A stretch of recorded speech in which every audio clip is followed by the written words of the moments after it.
Greetings, greetings, greetings. I'm so excited for this episode. We have Baroness Warsi, and I'm going to ask, can I call you Auntie Warsi? Is that right? Yeah, of course you can. Brilliant. Thank you. So, in kind of just straight away, I want to ask you, in regards to your work, your career, and all that you've been up to, what advice would you give to your younger self? Gosh, I think that's such a hard question because I think I would give myself some advice and then I just wouldn't follow it. I think the advice I would give myself is to say that don't take life so seriously and Okay. learn to live a little as well, because I feel that one of the things that I don't do very well is live alongside all the work that I do. But then knowing the Okay. way that I am, I would give myself that advice and then just ignore it and then just carry on working. So I think I've not been great at striking the right work-life balance during my life. Okay. And I think sometimes you need those moments of being able to recharge your batteries to carry on Of being as course. strong in work. Of course, of course. I mean, you have an amazing career behind you, and something that many people can feel inspired being, a Muslim in cabinet in government at the time. However, you're still kind of, some would say, on the front line. You're still talking about Islamophobia, talking about these key issues that we face in society. I'm 26 years old, and I've been told as I get older, I become more centrist, maybe. I will become more centrist, sorry. I will develop a sense of apathy and I'll kind of lose my steam. Because what we do find on the streets today, we see a lot of young people they are the kind of energy behind, they're the people going to protest, they're the people behind the streets. Do you think that is the case? I think there's a lot of people who jump on an issue and do it for a little while and then move on. And what you have to understand is that change doesn't come within days or months or even years. And you Hmm. may find your lifetime campaigning on an issue and you may only move forward by a few steps. Or alternatively, you may move backwards, but it would have been far worse had you not been involved. So one of the things that I talk about often is that it's not always what you're achieving, it's what bad you're stopping from happening. And it may Mm. be far worse had you not done what you've done. So I think it can be easy to become despondent and question exactly what's been achieved, if anything. Certainly for those of us who grew up in the 70s and 80s and felt in many ways that black rights and black civil rights and racial Yeah. justice had moved in the right direction. Often we now sit amongst ourselves, those of us who are now kind of late 40s, early 50s, and we will say, have we actually achieved anything? Have we really managed to make progress in the way that we thought we would have made progress by now? And so I think you can sometimes sense that things have gone backwards. And certainly I think on the issue of racial justice, whether it's in the US or even in the UK, the debate has become much more fractious in many ways. And the kind of racism that we're now having to deal with is far more respectable than the kind of racism that we were dealing with when we were younger, where it was on the street and you knew what you were dealing with, and you could kind of you Mm. could see it, and you could you were invariably felt it because it was physical. But now Yes. it's just far more insidious. Would you say, yeah, assiduous? Yes. And I think for that reason, what I would say to people is that don't expect everything to happen immediately. And I think sometimes because you are the immediate generation where you can just order something and within 24 hours, as my kids regularly, I realize with what my kids do, they order something last thing at night and first thing in the morning, somebody's knocking on the door, delivering it. You Yep. are this kind of immediate fast food, fast, shopping generation. I think you do expect things to happen quickly, but change doesn't always happen that quickly. And you've got to embrace it. But if it doesn't, you've got to have the tenacity and the commitment to keep going. Okay, that's very. I mean, that's great advice. Have things gotten better, or has racism just become something different? I think it's a different form of racism that we now face, particularly for somebody like me who's, been privileged enough to have a very good social mobility story. So the kind of people Yes. I hang out with these days are less likely to be thuggish street fighters. That doesn't mean Yeah. that I still don't see it in everyday life. It's just far more sophisticated and far more couched in far more respectable terms. And for me, the one of the most tragic forms of racism, which Britain certainly, and large parts of Europe and the US still isn't coming to terms with is Islamophobia. It's a form of racism which is still considered to be respectable in these spaces. And I think that we just need to make sure that we continue to argue the case based on evidence and clearly show why this racialization of a very diverse community is deeply dangerous and has tragic consequences if left unchecked. And I think there's that intersectionality that people don't often talk about. For me, I mean, it's almost like a target on my back being a Black man and a Muslim. Yeah, and I think from the many ways in which judgments are made about you based upon stereotypes and tropes before you've even opened your mouth, before you've even done anything. Exactly. But I think the way you can deal with that, Momadou, is you can either say woe be me and the circumstances that I'm in, or we can be incredibly hopeful and say what a time to be in this debate, and I always consistently say, rather be part of a debate for change than to sit back and let change happen to you. Of course, undoubtedly. And that's what I do encourage young people to kind of get involved in the discussion and educate themselves on how race works, basically. But again, I want to come back on that to you. You mentioned the word hope and be hopeful and, not to develop a sense of apathy. But we can see in you had a great career. You reached government. You were in a ministerial position. You had the Prime Minister's ear, and somehow we still haven't achieved the change we wanted. So what if in your position you find it difficult? What about us lot? So this is where I suppose I would disagree with you. So even my dissent is part of the maturing and part of the change. Because if you imagine, look, there are people before me who have held positions of authority and power. And yes, I was the first Muslim to be a cabinet minister, but people before that did have senior positions. And I have seen so many people in very successful senior positions where they may be there, but they don't have a voice, or they may have a voice, but they are not being heard. And I think for me, the change and the journey is one, first of all, just being there, opening the door and walking through, being present. Then it's about having a voice, having the confidence to be able to be yourself when you're there. Then it's actually about being heard. But then there's a phrase after that, which is being heard on your terms and having the confidence to let go of the levers of power, because standing on the outside can be just as powerful. I was just about to ask you, so do you don't think the only way to achieve change is by getting involved in government and get involved in parliamentary politics? I think it absolutely is one of the biggest ways to effect change. But the only way that I can continue to exercise change from the outside is because I have been part of the process. And that's very different to never having been part of the process in the first place. Being a constant protester rather than a participator isn't really going to achieve the real change that we want to see. And I so do you feel like a sense of I love being in this space now where I do protest, but protesting after, I started off my life as a protester. I then became a participator, and I'm now, I think, a protesting participator. And therefore, I think this is change, and this is part of the maturing of us as a community and as part of the movement. Brilliant. But then do you feel like you have more legitimacy lended to you because you were once a participator? I think you speak with far more authority having been part of something. Look, you can stand on the sidelines and talk about how a game should be played. That's me in cricket commentary, right? I can tell everybody all about the rules of cricket and whether a decision was right or wrong. And, I'd make the best umpire in the world. But actually, I think I would be far more authoritative if I'd ever played the game, which I haven't. And so therefore, I think it's far more powerful to say, look, I have been there.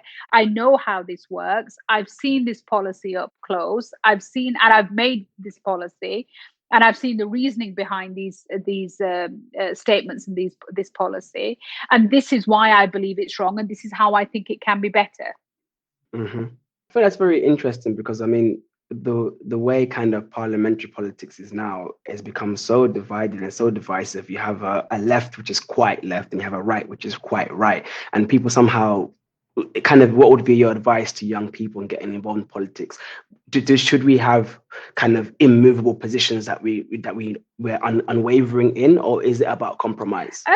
Look, politics is the art of persuading people to see your way of thinking, but also being Hmm. changed and being influenced by other people who have a different way of thinking. And you're never going Hmm. to get everything that you want, and you should never give everything that somebody else wants. It is like most relationships. It's like marriage. It's like your relationship with your parents. It's like your relationship with your children. There is always an element Hmm. of discussion and disagreement and then compromise. And politics has to be that discussion, disagreement, and compromise. It's not a zero sum game. It's not about we lose, they Hmm. win, we win, they lose. It's actually about finding a middle way in which actually most of the time, most people aren't happy. But we are working towards something that we can at least live with and work towards. And I think a lot of people sometimes take it far too personally. So, people will often say to me, does it not upset you when people say this? Or, do you know what people think of you? And I'm like, well, not really. I'm not married to these people. These people, I don't have to live with these people. We are in a workplace. This is a job. This is not a lifestyle choice. This is a job. And the job is to try and make our country better. And we all have a view of understanding how that country is made better.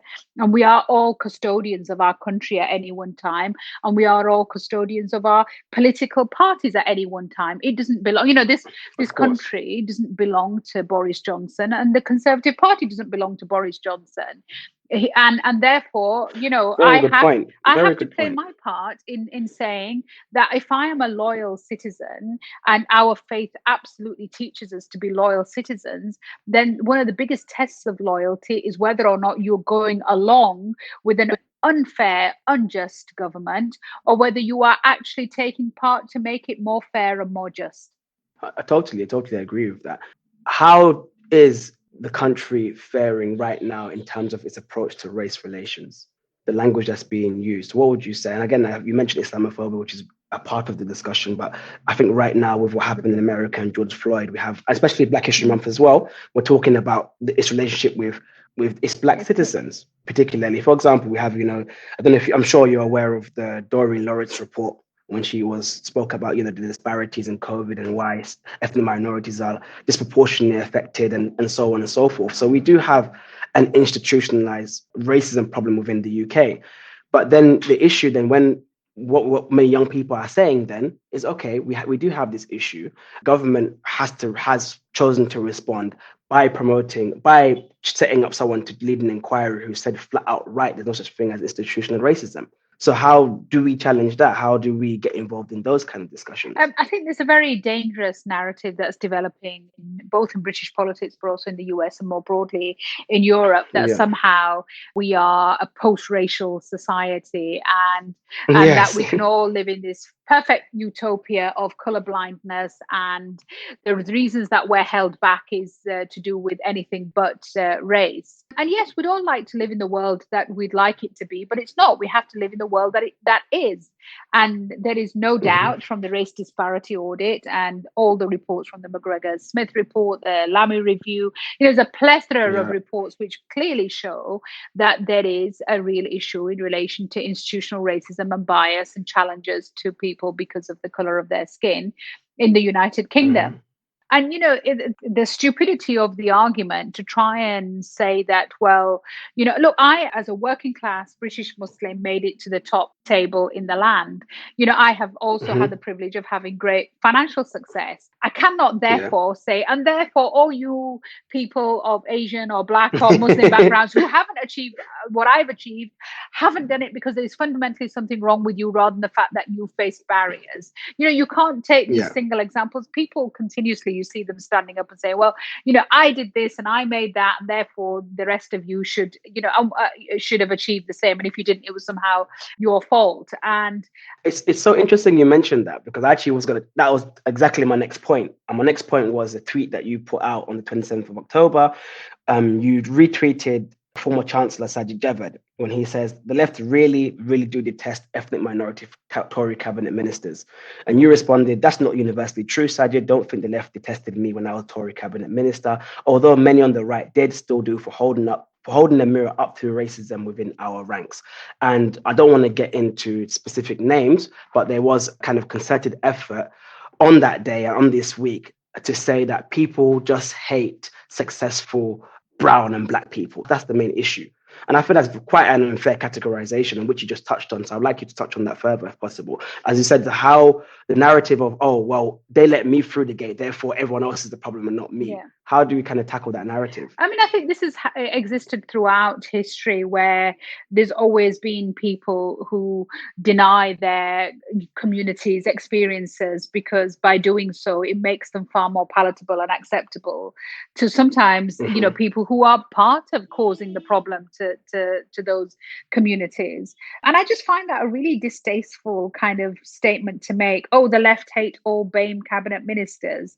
Really? I don't think so. The left hate lots of conservatives for being conservative. I don't think they hate particularly BAME cabinet ministers for being conservative. But I think what people don't like is those people who are disingenuous about the reality of the situation that we face. 100%. If I, as a woman, I am saying that in this space and in this place, I am facing gender-based discrimination or gender-based harassment, and another woman comes along and says, well, I never faced that, therefore there must be something wrong with you, we wouldn't tolerate that.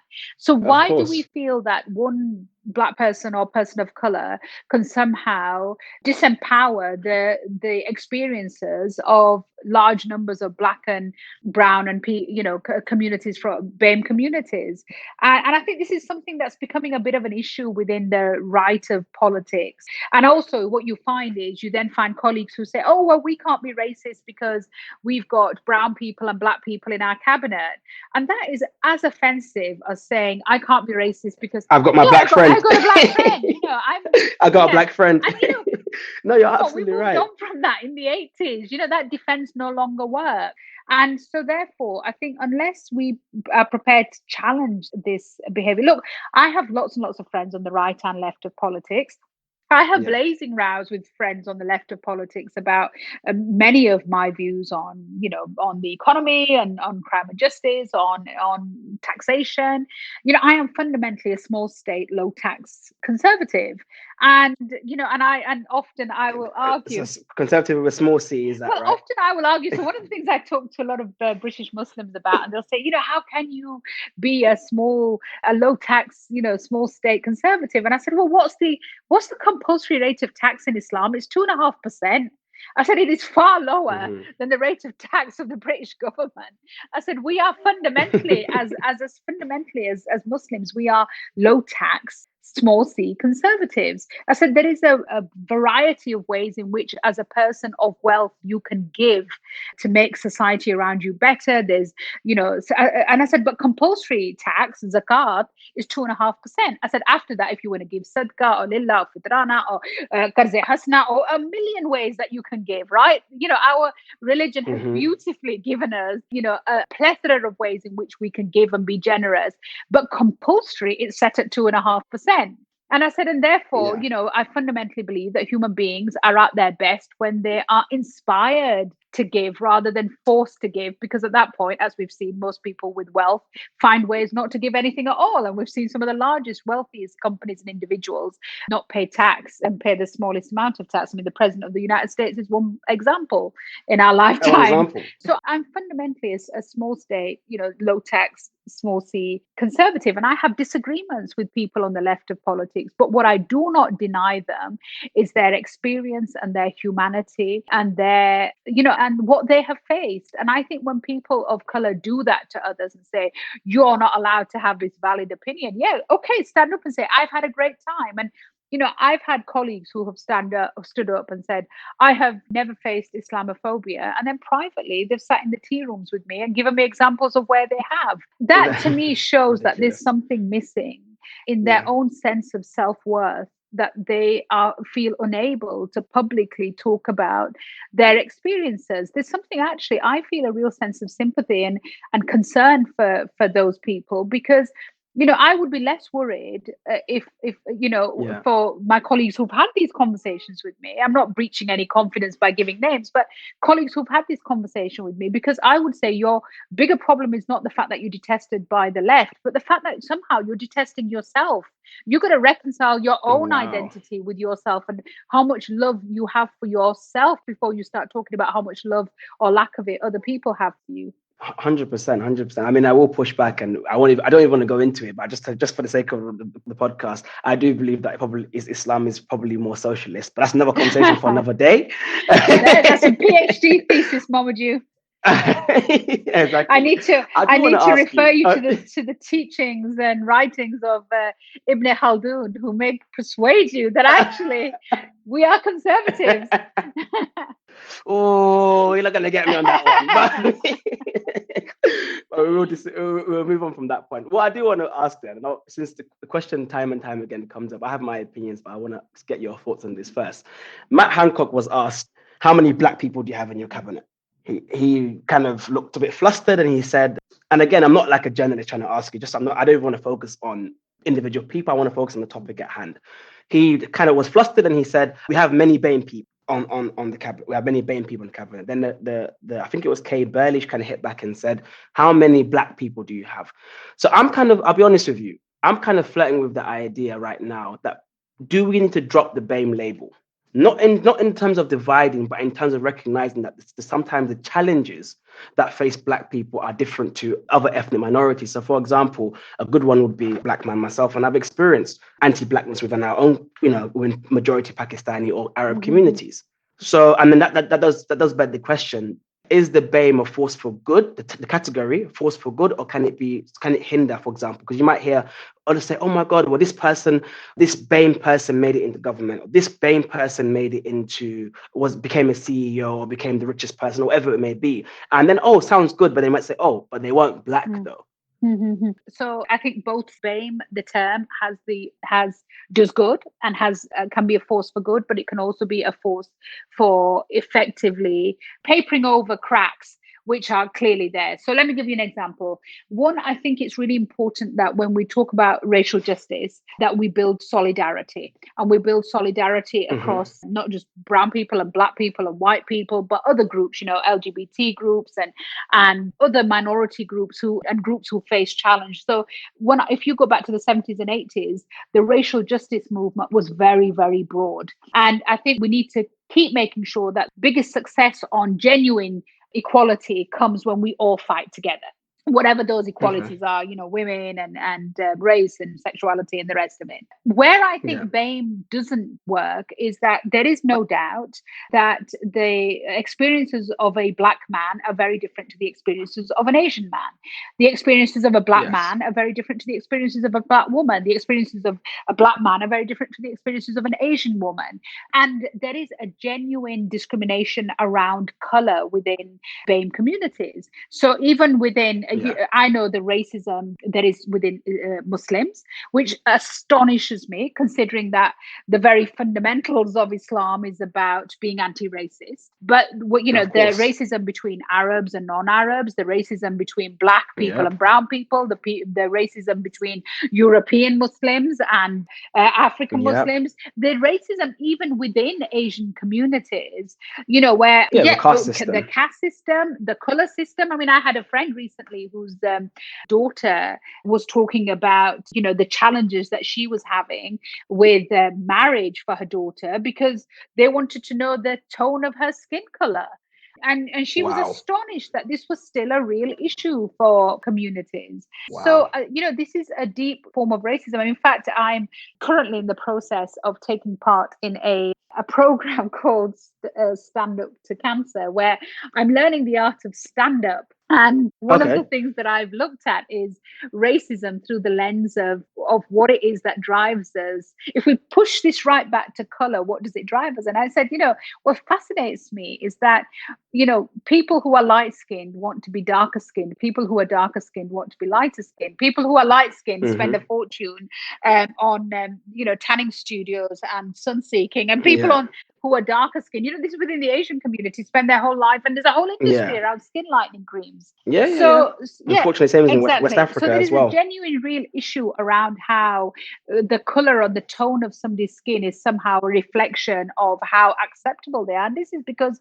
unfortunately, we see things through the prism of, a colonial Western influence and what is considered to be. 100%. And only we can change that, Mamadou. Only we can change that by talking about, one of the things we don't talk about enough is inner beauty. The second thing we don't talk about is the fact that beauty comes in many forms, and the fact that actually skin and skin color and features and all of this in the end comes down to the kind of sirat of a person, the kind of personality, the values of a person. Of course. But then, we are just as guilty of that. And, one of the things that I talk about is there racism within BAME communities and Muslim communities? Of course there is. The question you have to ask yourself is, do you have enough power to allow your bigotry to influence the decisions of that impact other people's lives? Yeah, and that's very a really good, important thing. So, I could be a person who has absolutely no authority, no power, no financial kind of clout, and I could be a bigot. And I'm unlikely, other than to say a few rude things to somebody on the street, I'm unlikely to be able to impact materially on the outcome of other people's lives. But if you are in a position of authority and you are in charge of power and in government, and you have access to huge wealth and influence, and then you are bigoted, well then I'm sorry, your racism and dealing with your racism matters far more, because you're going to impact on people's lives. And I think therefore, certainly within the Muslim community in Britain now, there's much more awareness about racism within Muslim communities, and I think the younger generation are pushing back, because the younger and it's getting. I have to be honest. It is getting better. I have to be honest. It's getting better. It's not as quick as I would like it, but it is getting better. Thankfully, what is changing that is that the younger generation are marrying people that they want to marry, and therefore, we've, in a way that, say, grandparents' generation, who all came and lived in small communities around the world where everybody else around them looked like them, and therefore the difference other was simply because they'd had no contact. I think the fact that we live in this world now where we are all super connected and people from around the world can marry people from around the world means that I think eventually we will all have skin in the game, so to say, and therefore we will have no option but to accept the fact that, our families are made up of many, many different backgrounds and colours and ethnicities. 100%. I mean, just a few more questions. Education. You mentioned the term colonialism, and you said that we do look at the world through the prism of a colonial lens, which many people do. But then recently, again, with Black History Month and the Commons debate on race, and people said terms like colonialism, terms like white privilege, white supremacy, they are divisive terms and should not. And some, I believe I can't pronounce her name. I think it's Kemu Band. I forgot her last name. She's the qualities. Equalities minister, and she said something along the lines of, she said she had the whole thing of railing against critical race theory, which is, again, surprisingly the same with Donald Trump, said the same thing. But she says, it teaches that white people are oppressive and my blackness is a victims and so on and so forth. And she said that, it will become illegal if we teach white privilege as an uncontested fact and all these things. I was quite confused and quite dismayed that someone would say that. That's my personal opinion. But what I would ask from you, do you think teaching things like colonialism in schools or teaching white privilege and white supremacy and all these things, are they divisive? Absolutely not, because they're facts. Exactly. Yeah. I'm glad you said that. Colonialism is a fact. What happened around the world when people went to countries around the world and effectively took over those countries and then ruled those people on the basis of values which were and a culture which was not developed organically in those societies and communities. Africa, as we've seen over the last month, and the amazing documentaries that have been shown, this sense that colonialism had, that everyone around the world was barbarians running around in loincloths until we arrived and kind of civilized them, is absolute nonsense. What it did do is it stunted and cut across the natural development of societies, which for thousands of years had very sophisticated cultures and ways in which they ran power and government and democracy, or the way in which their structures were built. And the fact that we felt that our structure was somehow better and we had to superimpose it upon everybody else around the world, and they just had to accept it, was fundamentally wrong. We have to accept that. Of course. And the fact that, somehow with that came the privilege, which to this day still exists. Now, look, we may be here in 400 years' time when the superpowers of the world are, Africa and China or whoever it may be, and we may be talking about Black privilege. But unfortunately, until we get to that point, we have to talk about the reality of the world that we live in, which means there is a white privilege in the way in which things work. And just like there is a male privilege in the way that things work, there are things that, my male Asian colleagues don't have to explain and try and tackle in the way that I've had to, even within our communities. I mean, there is a very clear male privilege within many Muslim societies. And therefore, if men in the Muslim society suddenly started turning around and saying, oh, I don't want to talk about male privilege and how people have interpreted Islam to basically suit men for many, many generations, and somehow written out of history the great contribution of female scholars in Islam and female inventors in Islam and female, generals and women who went into battle in Islam. If we've written all of that out, which unfortunately over time, but bits of it have been written out, then, we're not going to push back women from having their say. I mean, what I find fascinating is that white men invariably who talk about not wanting to talk about white privilege are also the ones that want to talk about Muslim male privilege.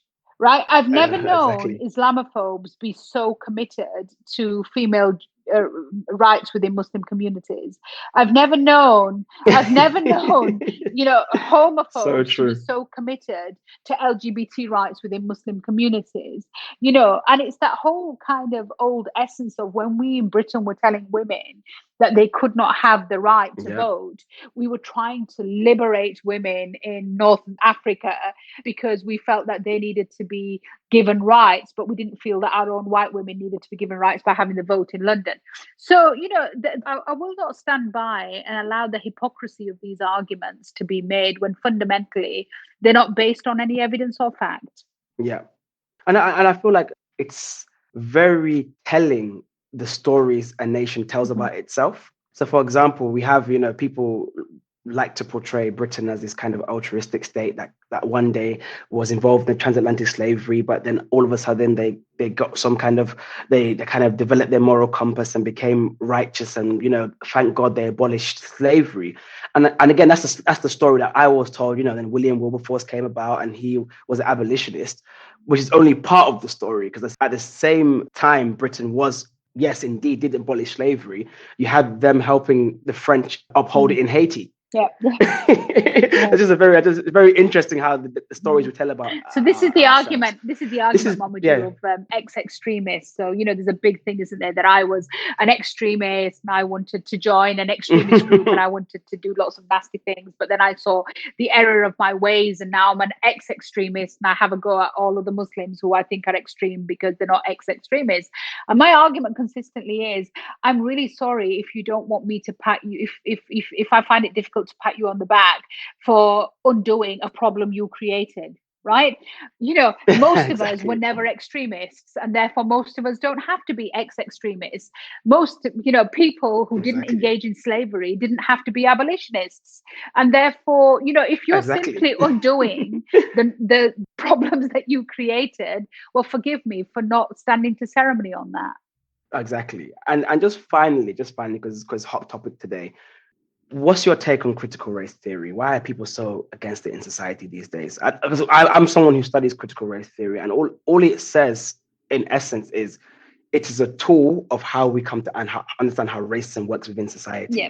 I don't understand why is there such a great pushback against it? Well, because there are vested interests in making sure that we continue not to make the case for racial justice. I have some very interesting emails that arrive on my desk, and occasionally I get some very offensive emails, and occasionally when I'm feeling very brave, I actually reach out to these people and even have lunch or coffee with them, and I kind of try and understand their mindset, and not so long ago I met with a gentleman now. I wouldn't say he was elderly, but he was kind of beyond middle age. And and what I realized at the end of our conversation, he was very angry that the world around him had changed. He felt that, the women didn't know their place, children didn't know their place, the black man didn't know his place, the gay man didn't know his place.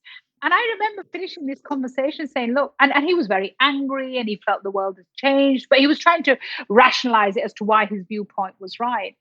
And I ended the conversation by saying, look, I know this is hard for you, but the way you should give yourself comfort is that you've had it good for a very long time. And now people are not prepared to just put their head down and stay in their place. So women are not just prepared to tolerate the stuff that they were tolerating in the past. And, people of color are not prepared to tolerate. And people who are gay are not prepared to tolerate the way that you've treated them in the past. And therefore, kind of suck it up, really, mate. And I think that, that there are entrenched vested interests in keeping the status quo because it suits people. But I'm sorry, it doesn't suit all of us. Course. And if we are on the receiving end of not being given a level playing field, then we're going to fight for change. And that fight for change is the ultimate exercise of democracy and our loyalty to our nations.